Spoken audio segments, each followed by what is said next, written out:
I'm not supposed to respond to that. However, two things. There's no cause for alarm at the moment.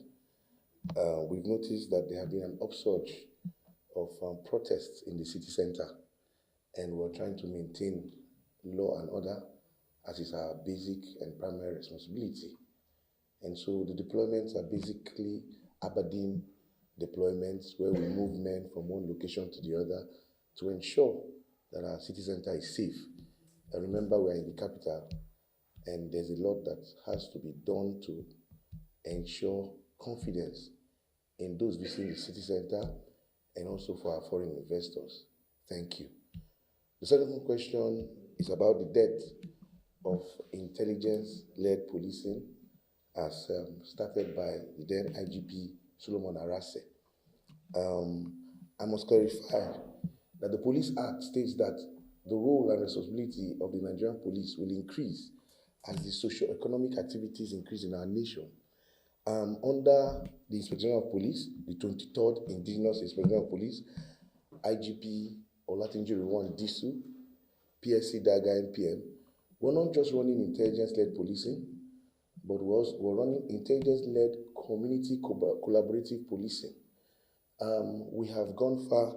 We've seen that intelligence alone won't help us, and so we've gone far to create collaborative processes with our communities. One of such is the handshake patrol.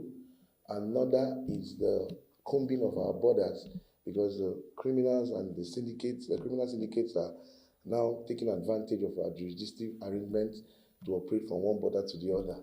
We have several initiatives that the Inspector General of Police has put forward to ensure that we collaborate with our communities to limit the destructive tendencies of these organized crime syndicates. Thank you, and God bless you.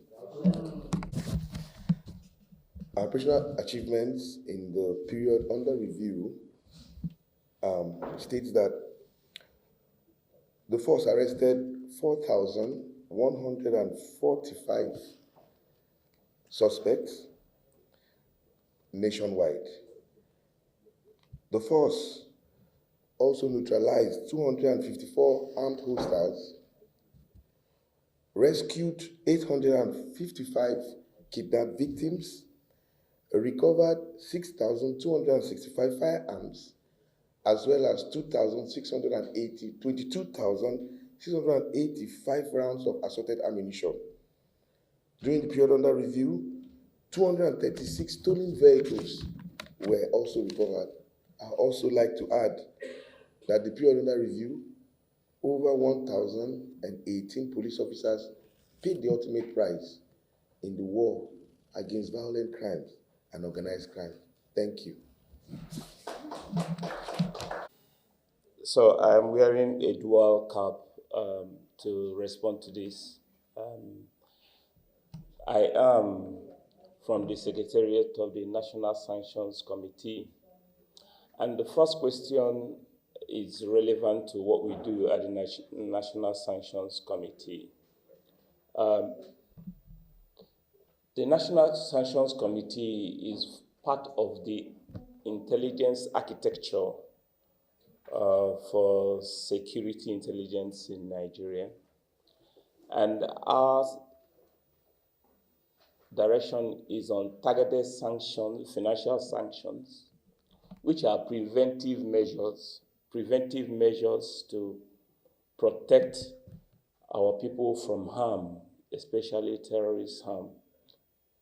So I would like to put a little bit of a briefing before I go into providing the fundamental of, okay, I should just go in. Okay, so on the issue of the designations, I will not go too much into the detail of the nitty-gritty of the designation, but to say this, for on drone with our foreign partners.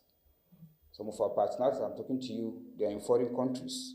Just I don't want to mention the names, but they are there training on the technology to acquire sophisticated more drones so that we can curtail the insurgency and to respond fast to destroy score into the enclaves of the bandits and the terrorists. Presently, the Defense Industry Corporation of Nigeria has also keyed into, they are building indigenous drone, considering the terrain of our country. And also, in addition to that, there's a serious investment on research and development by the Defense Research and Development Bureau, who are also undertaking this. So drone is something that the armed forces of Nigeria have factored into it so that we can respond swiftly and to address some of these security challenges. Thank you. Spokesperson, Ministry of Foreign Affairs. I think I will provide just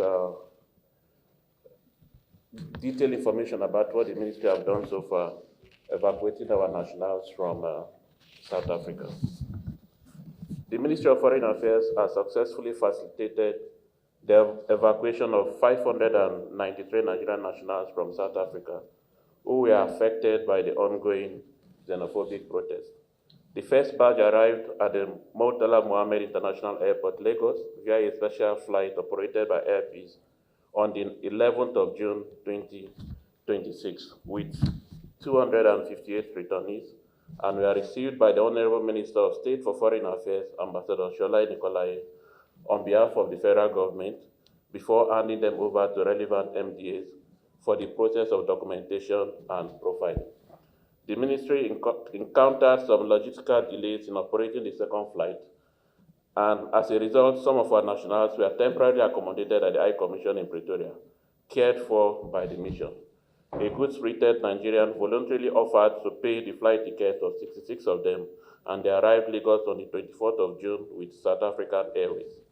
However, the second evacuation flight arrived on Tuesday, 30th June 2026 with 269 returnees, and that makes up the cumulative figure of 593 returnees so far. The Ministry of Foreign Affairs wishes to assure Nigerians that 3 additional flights will be operated in the next few days to ensure that all Nigerians who voluntarily registered to be evacuated have been duly screened and cleared and brought back to the country safely. The expected number in that regard is over 700 Nigerians. The third batch of the evacuation flights is expected to depart South Africa later today and will arrive Lagos tomorrow, 3rd July. Details will be communicated via designated channels as soon as we finalize necessary logistics. For the avoidance of doubt, the Ministry of Foreign Affairs wishes to place on record that all the special evacuation flights are fully paid for by the federal government and at no cost to the returnees. This clarification is necessitated by insinuations and false allegations that some staff of the missions have been requesting money before enlisting our nationals for the evacuation flight. That is totally false, fake news, and should be discarded.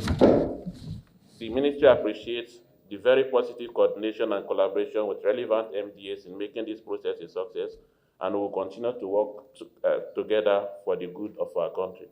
In conclusion, the evacuation process clearly underscores the priority accorded to the protection of Nigerian citizens overseas, which remains a central pillar of Nigeria's foreign policy and a core responsibility of the Ministry of Foreign Affairs. It also reflects the government's determination to ensure that Nigerians affected by crises abroad receive the necessary support, dignity, and care. The Honorable Minister of Foreign Affairs, Ambassador Bianca Odumegwu, was physically present at the Nnamdi Azikiwe International Airport, Abuja, on Tuesday, alongside other top government officials to receive 5 Nigerian nationals that were arrested and detained since October 2025 in Ivory Coast, after successful engagement and intervention of our mission in Abidjan. This underscores the fact that the lives of Nigerians abroad matters. We are trying our best as a ministry to give them a sense of belonging, and we are committed and will also work harder to do more. Thanks, and God bless you all.